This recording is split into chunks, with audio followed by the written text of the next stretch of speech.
مختلف اوقات میں ہم نے جاری کیے، اور اسی حوالے سے خطے میں جنگ کے شعلے ٹھنڈے کرنے کے لیے ہم نے بھرپور کوشش کی بطور ایک مخلص دوست کے، برادر ملک کے. اور اس حوالے سے میں یہ عرض کروں گا کہ deputy prime minister Ishaq Dar صاحب نے اپنے ہم منصب ایران میں ان سے کئی مرتبہ بات کی، دوسرے جو ان کے جو کاؤنٹر پارٹس ہیں ان کے ساتھ بات کی، اور ان تک محنت کر رہے ہیں. ابھی چین سے ہو کے آئے ہیں، ان کے بازو کو چوٹ بھی آئی لیکن اس کی انہوں نے پرواہ نہیں کی.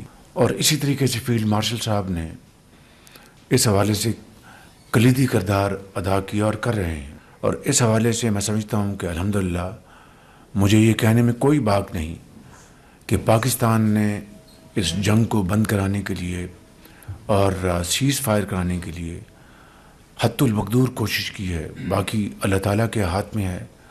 اور جس وقت میں آپ کی خدمت میں یہ معروضات پیش کر رہا ہوں، یہ ایفرٹس ہنوز جاری ہیں، اور انشاءاللہ میں سمجھتا ہوں کہ اللہ تعالیٰ ضرور اپنی کمال برمالین سے اس خطے میں امن قائم کرے گا انشاءاللہ. اسی طریقے سے پاکستان باقی ممالک کی طرح اس جنگ سے بہت متاثر ہو رہا ہے. ہماری اکانومی کے لیے پچھلے 2 سال میں آپ سب نے مل کر بے پناہ کاوشیں کی اور پاکستان کی معیشت کو میکرو لیول پر اس کو سٹیبل کر دیا.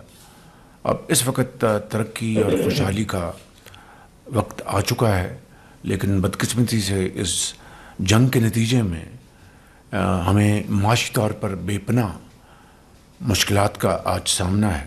بڑی کاوشوں کے ساتھ الحمدللہ ہمارے جو 2 جہاز کھڑے تھے آبنائے ہرمز میں گزرنے کے لیے جو انتظار کر رہے تھے، وہ ڈپٹی پرائم منسٹر اور فیلڈ مارشل کی کاوشوں سے دونوں جہاز الحمدللہ وہاں سے گزر گئے.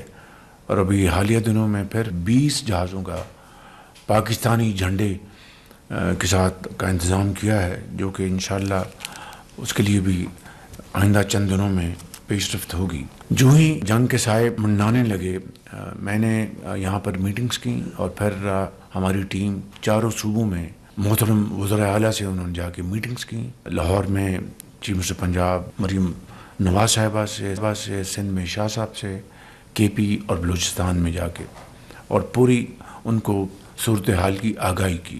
پہلے ہفتے ہمیں فی الفور 55 روپے پاس آن کرنا پڑا، اور ہم نے اس کو ایکویٹ کیا ڈیزل کو اور پیٹرول کی قیمت کو. ایک کی پی ڈی ایل ہم نے کم کی اور اس کو ایکویٹ کر کے ہم نے 55 روپے کے طور پر پاس کیا.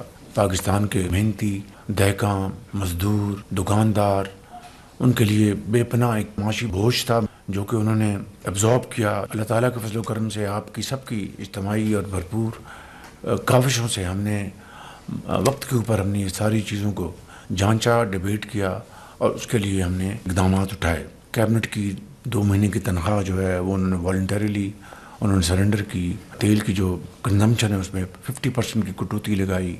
پھر پارلیمنٹ کے ممبرز نے اس کے لیے کنٹریبیوٹ کیا، اور اسی طرح کا 60% جو گاڑیاں ہیں ان کو ہم نے کھڑا کر دیا تاکہ تیل کا جو استعمال جو ہے وہ کم سے کم ہو. میں اس معاملے میں شکر گزار ہوں چیئرمین بلاول بھٹو صاحب کا بھی. انہوں نے خصوصی طور پر اس میں بڑی دلچسپی لی، میرے پاس تشریف لائے، ہم نے ان سے بھی ہر چیز شیئر کی. اس کے بعد پریزیڈنٹ صاحب کا بہت شکر گزار ہوں کہ انہوں نے میٹنگ بلائی، وہاں پر آپ سب تشریف لائے اور ایک بڑی اچھے ماحول میں گفتگو ہوئی. اس وقت تک ہم نے بلینکٹ کور دیا ان 3 ہفتوں میں، اور اس حوالے سے وفاق نے 129 ارب روپے دیے ہیں. 100 بلین ہم نے پی ایس ڈی میں ہم نے کٹ لگایا، اور جو بچت تھی اس کو ہم نے اکاؤنٹ پہ ڈالا، اور اس سے ہم نے یہ تمام یہ جو اخراجات ہیں جو وفاق نے برداشت کیے. اب آج وقت آ چکا ہے کہ سب نے مل کر اس معاملے کو طے کرنا ہے. اس کے لیے میں وزراء اعلیٰ کا خاص طور پر سب کا شکریہ ادا کرنا چاہتا ہوں کہ انہوں نے پریزیڈنسی میں میٹنگ میں بھرپور تعاون کا یقین دلایا. میں بلاول بھٹو صاحب کا خصوصی طور پر شکریہ ادا کرنا چاہتا ہوں، اور انہوں نے پوری اس وقت جو صورتحال ہے، اکٹھے اس چیلنج کا مقابلہ کرنے کے لیے بھرپور یقین دہانی کرائی، اور میں سمجھتا ہوں کہ یہ ایک بہت بڑی قومی یکجہتی، اتفاق، اتحاد کی نشانی ہے، جس کے بغیر کوئی قوم بھی اتنے بڑے چیلنج کا مقابلہ نہیں کر سکتی۔ میں سمجھتا ہوں کہ آج جو صورتحال وہ یہ ہے کہ ہمیں غریب کو، عام آدمی کو پروٹیکٹ کرنا ہے، اور جو اشرافیہ ہے اس کو ایثار اور قربانی کا مظاہرہ کرنا ہے۔ میں یہ بھی سمجھتا ہوں چاہے وہ وفاق ہو یا صوبے ہوں، ایسے منصوبے جن کو ہم روک سکتے ہیں ان کو روکیں، اور وہ فنڈز بچت کر کے ہم عام آدمی، غریب آدمی کو ہم پہلے پروٹیکٹ کر لیں، کیونکہ پولیٹیکل اسٹیبلٹی ہوگی تو اکنامک اسٹیبلٹی ہوگی۔ تو میں سمجھتا ہوں اس کے لیے آج ہم یہاں پر سب جمع ہیں، اور ہمیں اس وقت سب سے زیادہ توجہ جو ہے کمزور اور جو مفلوج الحال جو طبقات ہیں ان کو پروٹیکٹ کرنے کے ساتھ ساتھ اپنی زراعت کو پروٹیکٹ کرنا ہے۔ ہارویسٹنگ شروع ہوا چاہتی ہے، اس کے لیے تیل چاہیے، ڈیزل چاہیے، پھر آپ نے آگے پر نئی بجائی کرنی ہے، اس کے لیے ڈیزل چاہیے، تو ہمیں ان کو پروٹیکٹ کرنا ہے، اپنے زراعت کو، کیونکہ یہ وہ شعبہ ہے جو کہ بہت چند مہینوں میں ٹرن اراؤنڈ کر سکتا ہے۔ اسی طریقے سے آپ نے پبلک ٹرانسپورٹ کو آپ نے پروٹیکٹ کرنا ہے، آپ نے گڈس ٹرانسپورٹ کو پروٹیکٹ کرنا ہے، تاکہ آپ کی انفلیشن اس کو کنٹرول کر سکے۔